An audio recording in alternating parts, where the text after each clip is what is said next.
Are you a lifelong fan of General Hospital? Are you a new fan who wants to know more about the history of the show? Do you enjoy talking about the show with others? Do you find yourself yelling at the TV? Is your self-care an hour a day in Port Charles? If so, we invite you to join hosts Amanda Kimmel and Shannon Coach at the place where all the hidden conversations take place and secrets are revealed. Meet us at Pier 54, the podcast. Hi. Hi. Welcome to part 2 of Elizabeth Weber. If you haven't already, go back to last week's Port Charles 411. I think that was October 3rd. Yep. And listen to Amanda share first 10 years that we had our Liz. And I say that this is quite possibly going to be a 3-part episode. I'm not 100% sure, but I don't think it's going to be stay tuned. So I'm going to get us started with 2008 to 10. And I used General Hospital Fandom.com, SoapCentral.com.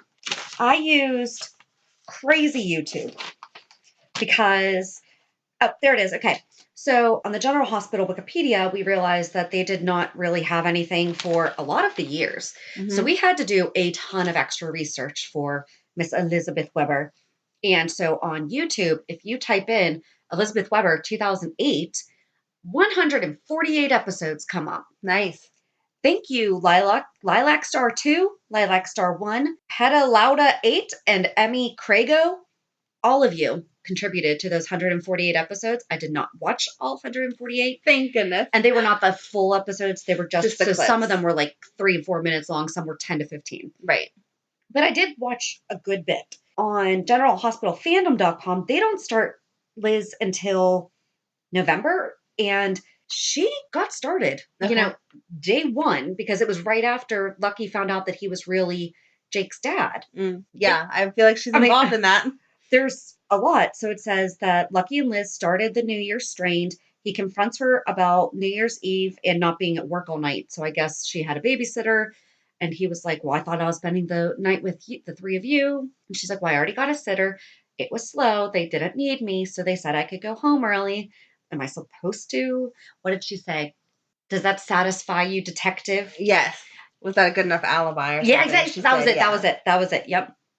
And then Jason comes and they start flirting and talking at the hospital, talk about getting dinner. Liz is desperate to try to get someone to watch the kids so that she can go out with Jason. And Sam overhears her leaving a message for a babysitter offering to pay double.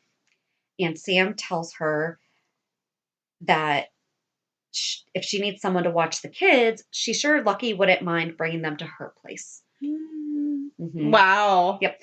She says there's no way she's allowing Sam around her kids. And Sam says, you always say that like you had immaculate conception. And boy, do we know that's not true. And she brings up that they are Lucky's kids too. At least that's what they want the world to know. She brings up that Liz and Jason have to sneak around because of his work. He's married to his work because if he wasn't, he would be seeing his son. And I mean, it just really keeps going from Sam there. was angry. Rightfully so. Sam was angry. Mm-hmm. So then Liz winds up, I guess she gets a sitter, and she goes to the safe house where she finds Jason tenderly looking at a drawing that she had made of Jake. And Liz convinces Jason to pose for her so that she can portray him holding Jake. So she can finish the drawing with him holding Jake. I think she was just trying to get him to take his shirt off. And then they started kissing. Sam then winds up telling Carly that Jason is Jake's father. And Carly winds up saying something about how Sam hopped around from Sonny to Jax to Jason. Carly did the same exact lineup, right? In a different order. Mm-hmm. So that's the whole reason why I put that in there in the head. So then we're back with Jason and Liz, and he's looking at a picture of Jake from Christmas. Liz tells him that he could be there to share in the son's happiness.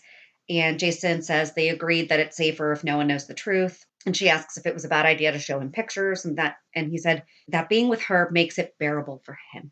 Aww. Mm-hmm. They wish they had more time together. It's complicated. Blah, blah, blah, blah, blah. Carly eventually confronts Liz, saying that she knows that Jason's Jake's dad. They argue. Typical Carly Liz. Yes. Okay. Oh, so Carly says to Liz, okay, hold it. This is good because Liz tells Carly that she's upset because Jason didn't confide in her because she found out from Sam that Jason was the dad. And Sonny knew. but not Carly. Because Carly has a big mouth, and that's why he didn't tell That's her. not why. It was because of how she reacted. Okay. All angry and everything. Yeah. And he's like, that's why I didn't tell you. So then Liz tells her that she's just upset Jason didn't confide in her. Carly doesn't believe that Jason wanted to keep Jake a secret. Jason would never give up his son. Liz can't believe the ridicule coming from the town. Floozy? Yes. Carly slaps her, and then Liz tells her she needs to leave. Carly thinks that Liz got pregnant on purpose. Liz tells her that she and Jason made a miracle together, which is something that Carly can never have with him. Oh, wait. Then Carly says, you made a baby, any B word, and he can do that. Wow. And Liz says how she gave him the son that he's always wanted. Yeah. Carly mentions how pathetic it is that Liz gave, and this is when she says something about Jacob Martin, and she looks at her and is like, you gave him his initials?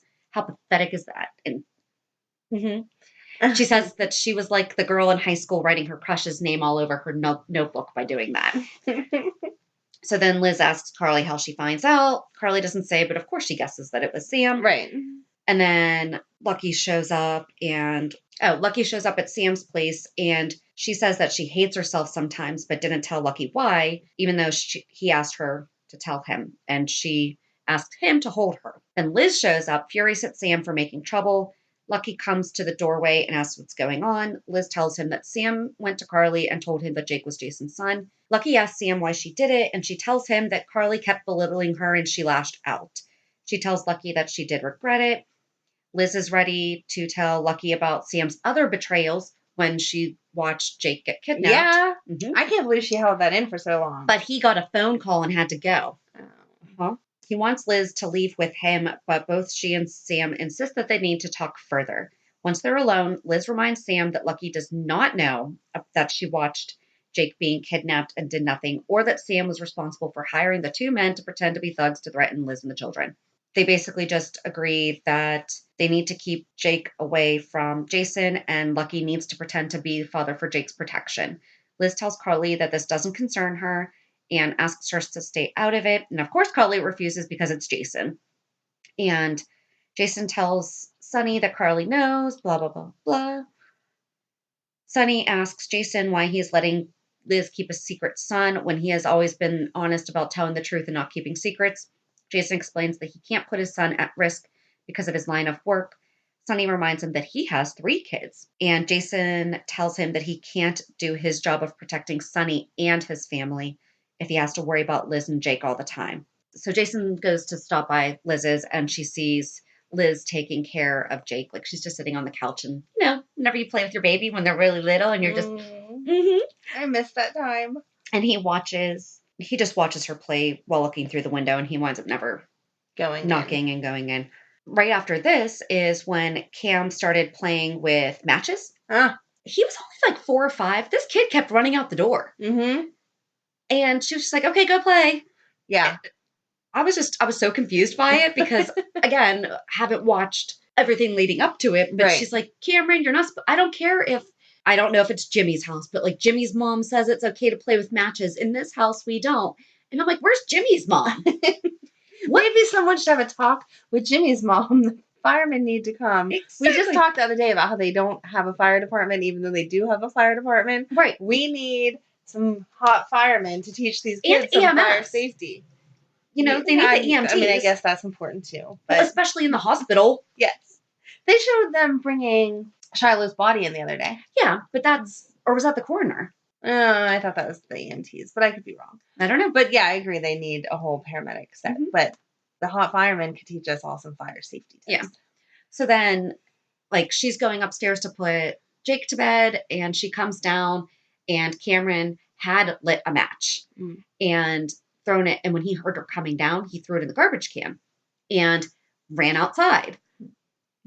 Like he does. And so she ran after him, and the door shut behind them, and it locked because the door, she had told him previously, don't slam it because it'll automatically lock. I have to get that fixed, Right.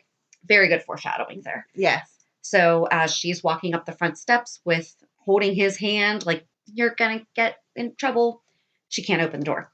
So she picks up her one neighbor hears her screaming, although she wasn't really screaming, and we've heard her scream. Right. But it was more that panicky. All she kept saying was Jake, because Jake's upstairs sleeping. Yeah. So she grabs one of the little kids' chairs that are at the little picnic table and smashes the window through. The neighbor winds up taking care of Cameron. She gets Jake to the hospital, and there's a hostage situation going on. And this woman is in pain, and her husband has the bomb strapped to him and everything. And as soon as Liz walks in, Sam goes, "Elizabeth, you need to get Jake out of here." And of course, Liz responds in Don't tell me Liz's what way. to do. And then the guy shows the bomb and is like, "Okay, cool. We got another hostage." And Sam actually negotiates with him to allow, she's like, "There's enough doctors. Please just she's a nurse here. Let her have her son looked at." Yeah. So Epiphany takes Jake, and Liz almost passes out. And that's when they realized that she had cut her leg on the window as she was smashing it. And so she was basically bleeding out. She gets treated, and Epiphany tells Liz that they're going to take good care of Jake.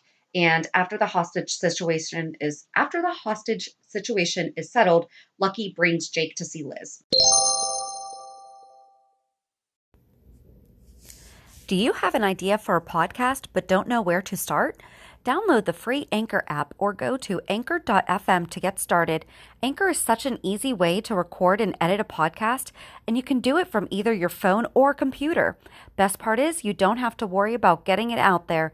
Anchor distributes to many platforms, so you can be heard on Spotify, Apple Podcasts, Stitcher, and many more. You can start making money right away without having a minimum number of listeners, too. Anchor really is everything that you need to make a podcast all in one place. Later that night, Jason snuck into the hospital to see Liz and thank her for saving their son. He talks about wanting to be with Liz and Jake as a family, but Liz tells him that they made an arrangement for a reason. Jason says he won't leave his work, but he does dream of that. Liz says they need to stop hoping for a perfect world and be happy with what they do have. Mm-hmm. Liz later started having nightmares while she was in the hospital. And when she was discharged, she wound up coming home and finding Jake with Sam because Lucky had been called away on police business.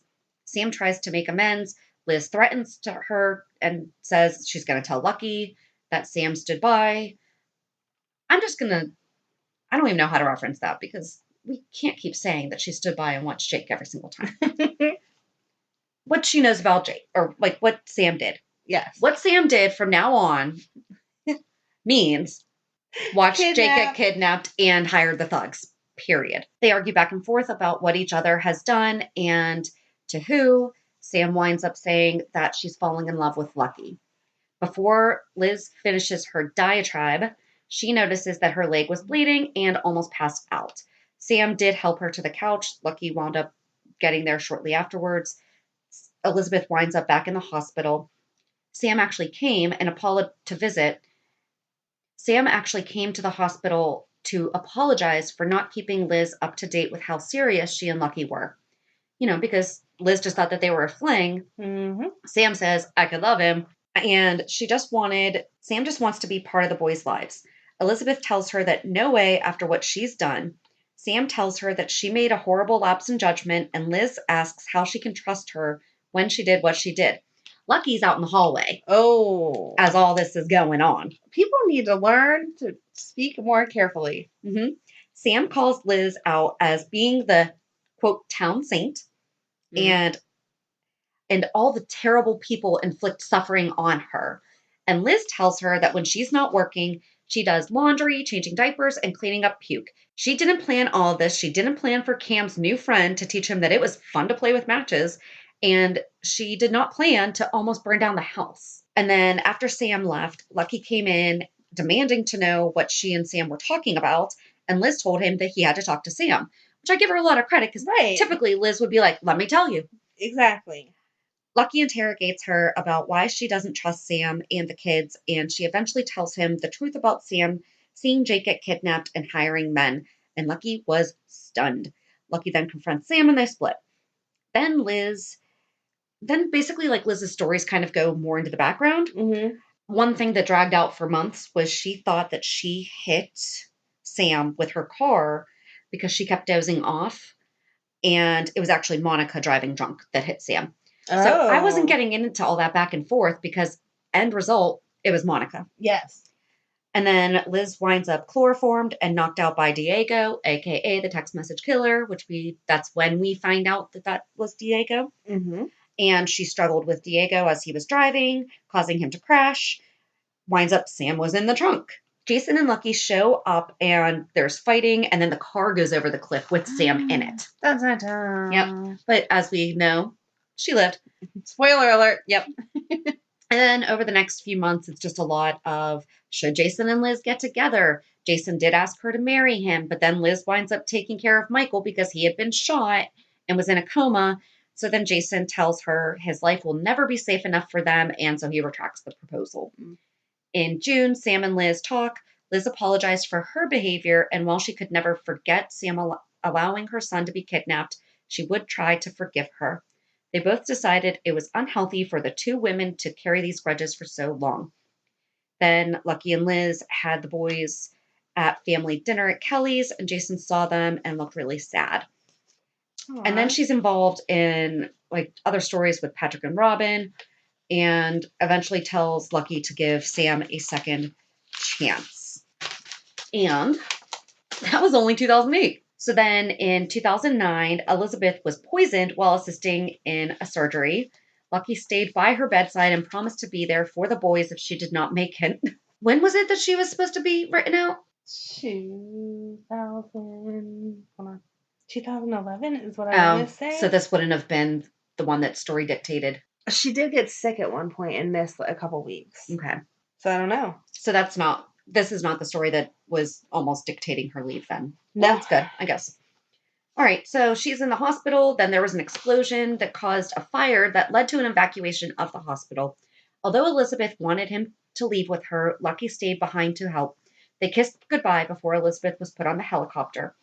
Lucky was later reunited with Elizabeth at Mercy Hospital when Emily's twin sister, Rebecca Shaw, arrives in town. Nikolas begins to get infatuated with Rebecca. Rebecca pursues Lucky, Of course. but the two end their relationship after a request from Nikolas.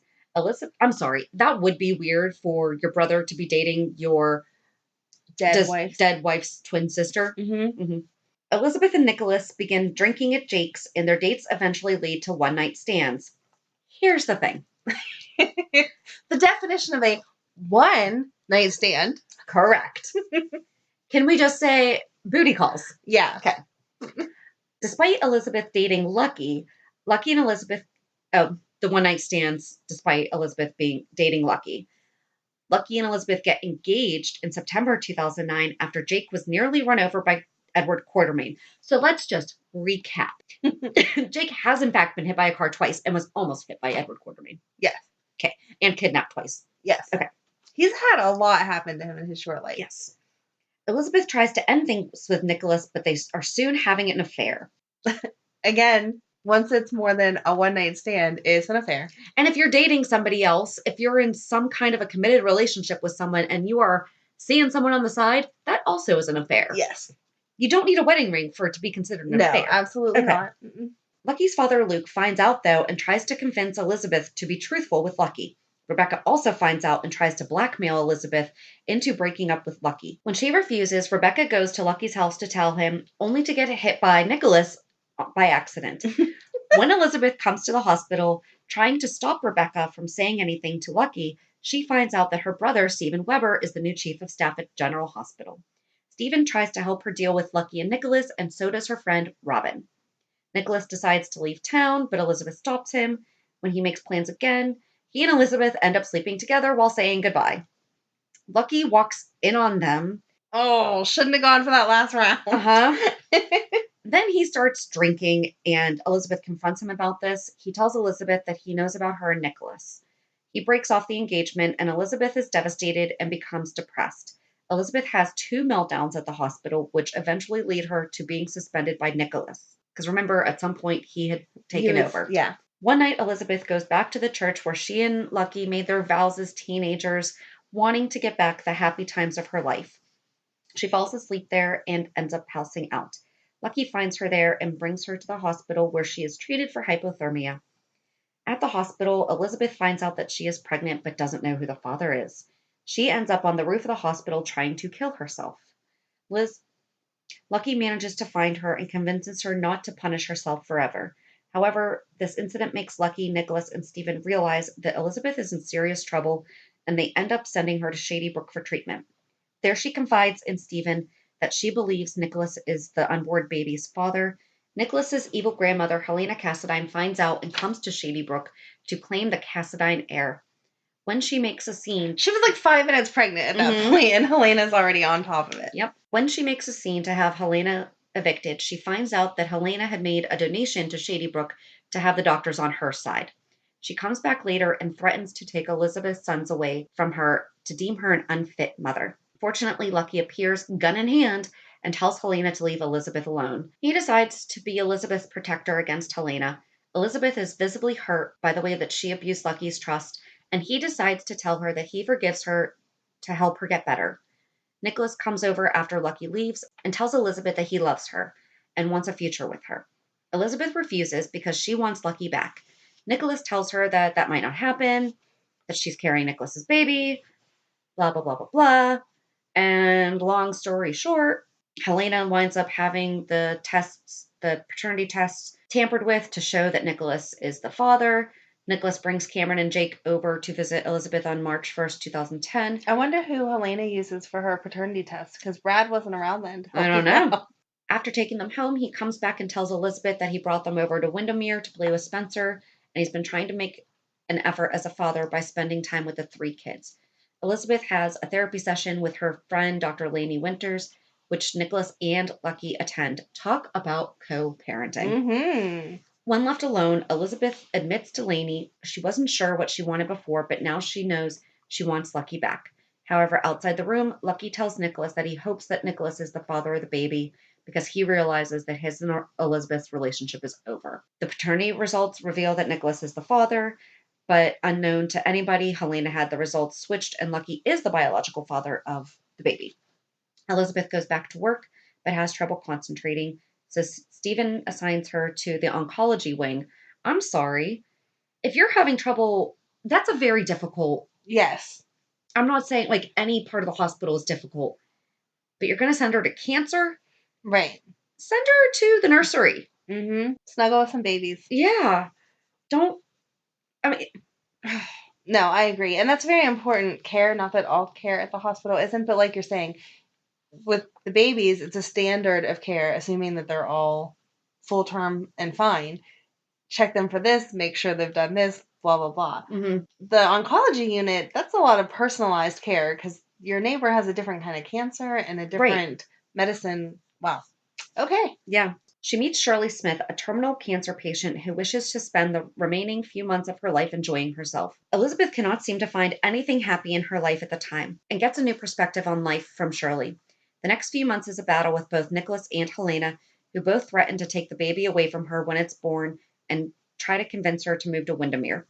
Lucky comes to the rescue with Helena, and later Nikolas kicks her out of Windermere. Elizabeth gets jealous when she sees Maxie hanging out with Lucky, but Lucky later sets her straight about the 2 of them and how they will not be together again. With some coaxing from Shirley and this firm declaration, Elizabeth resolves her differences with Nikolas and agrees to let him be a part of the baby's life. Nikolas is happy that she has come around and also acknowledges her mistakes in their affair, assuring her she's not the only one to blame. On July 15th, 2010, Elizabeth goes into labor a month early while at Windermere with Cameron, Jake, Nikolas, and Spencer. Despite medication, Elizabeth's labor does not stop. Unknown to Nikolas or Elizabeth, Lucky is outside the delivery room after Maxie informs him that Elizabeth was admitted. She gives birth to a baby boy with Nikolas by her side. They name the boy Aiden Cassadine, and both parents happily bond with the son. When Nikolas hires Brooklyn as his professional escort, Ugh. and I just don't like that phrasing too. Yeah. Like, as a professional escort, that's an actual business. It is. That wasn't Brooklyn, though. I mean, the whole situation is uncomfortable. Right. But she was not a paid Escort. Right. There was no services being exchanged. No. There. How about he just asked her to be his escort or his date? Right. You know? Elizabeth becomes jealous, which, yeah, I mean, you just had a baby. You're jealous of any woman that can fit into a pair of jeans without feeling that can put on a pair of jeans. Elizabeth begins going to Windermere to visit. She begins going to Windermere with Aiden to visit Nikolas and arranges playdates for the three of them. One time she goes over and finds Brooklyn asleep in Nikolas's arms. After another time Nikolas and Brooklyn shared their first kiss, she comes over to see Nikolas and finds Brooklyn making plans for a night in Manhattan with Nikolas. Ugh. When Nikolas comes in, Elizabeth tells him that she made a doctor's appointment for Aiden. Nikolas asks what's wrong and she says he probably just has an ear infection. She tells him it's not important, but he insists on coming with them. Brooklyn suggests that the reason Ada is being fussy is because Elizabeth's messing with his routine. And we talked about this Yes. during Aiden. And then Nikolas and Elizabeth end up taking him to General Hospital, where Aiden's pediatrician tells him that Aiden is fine just cutting a tooth. And that is Elizabeth Weber from 2008 to 2010. All right, so this episode is definitely going to be 3 parts. I was wrong. Yeah, well, there was a lot missing. And is there anything that I should have left out? I mean, No, all think of that was really... It was important. She was Big a stuff. main character in all of that. Exactly. And there's obviously a ton of stuff that she's been side character to. Yes. So last week we went to Instagram and asked a couple questions. The first was, what's your favorite Liz memory? Oh, this should be good. Yesterday's episode was all about Liz. We shared our favorite memories and what we think when we think of her, and we'd love for you to share your stories as well. And we had a few comments. FHS_mom, Liz breaking Jason in the penthouse with her heart in her hands. Loved it. LUVHPSS1, rescuing Jason after he got shot. Liz as a hardworking single mother. Her friendship with Epiphany, and whatever her sons will be. Meaning, like, she doesn't care. Okay, maybe. They're free to be their own people. Yes. She's not going to push them. She's not a helicopter. In a certain direction. Yep, okay. Got it. Then OMG Lily 22, Liz marrying Franco in the jail cell. And then Demetria, and we've already mispronounced her name before, I'm not even going to. So apologize, not going to say your whole name. When she finally found happiness with Franco, loving her boys, would lay down his life for them. And then the second question that we asked was your thoughts about Liz. Love, hate, love to hate, or totally torn. Because we talk about this all the time. We like her. I do like her. Torn. Torn, I guess, is the answer. Struggle with her. Sometimes she just does things that I don't agree with. Mm-hmm. M_Lewis 2008, love her. LNB Jeb, love her. Sean Demira, I always tend to root for her. Haven't been mad at her since the Jake Doe story where she was lying to keep him for herself. Bad girl. Trish Lynn S, love her now, but there have been times where I've hated her. Usually I'm rooting for her. And I feel like that's what we say too. And then PJ Brigham, love. P_Whittington, love her. A lot of love she has. Conti Deborah, feel bad for her now. This Kim BS should stop now. Uh-huh. Oh, yeah. I guess Franco will get his memory back and Kim will be pregnant. And Tracy Phillips 7 said, yep. And we talked about this. We don't want that. No, we don't want that to happen, but I agree that's where the storyline might end up. CRC_Survivor 2018, always a Liz fan, especially when she plays dirty with the best of them. Chris Hodges 4. I do not like Liz. My mom loves her. We have many debates on this love-hate relationship. And I said I would love to know what your debates entail. And she said the most heated of them were about who was better for Jason. I'm Team Sam in that department. I think she's a sneaky sneak, but tries to be goody-goody. Mom thinks she's a sweet little angel. It's all in good fun. I know she's always got a trick up her sleeve. I love to not like her, and it gets my mom going. Oh, that's cute. Half the fun, though, is when you know someone doesn't, And that's why I said, I was like, we keep it in jest, too, and just keeps it interesting. So I love that it's all in good fun. Tracy Phillips 7 says she should get Franco back, be in love, and never befriend Kim again. I do agree at this point. Divorced_traveler. Oh my God, sometimes I want to strangle her. Sometimes I want to comfort her. Okay, most times I want to smack the snot out of her. Yes. Mm-hmm. Yes. Demetria said that she's judgmental. Sellers, LEHMKUHL. I really like Liz right now. Strong, determined, did not take any crap from Jason or Sam. Polly underscore Camario. Love. Grace Morleen. She's very judgmental. All of her kids have different fathers, yet she acts high and mighty. She should mind her business more. Love her with Lucky, but these storylines lately for her have been horrible. Need some new fresh writers because these ones aren't cutting it lately. And Tara Carlucci, 19, love. So thank you all so much for all of your input. So I guess that's it for part 2 of Elizabeth Weber. We'll meet you back here on Monday for the weekly recap. Have a good weekend. And we'll meet you at the pier. Bye. Bye. If you enjoyed today's show, we invite you to go to peer54podcast.com to subscribe on your favorite platform. Don't forget to leave us a review. And you can also follow us on many social media channels. Just search for Peer 54 Podcast. Also, we are not perfect, so if there is something that we missed or messed up, just let us know by emailing us at peer54podcast@gmail.com.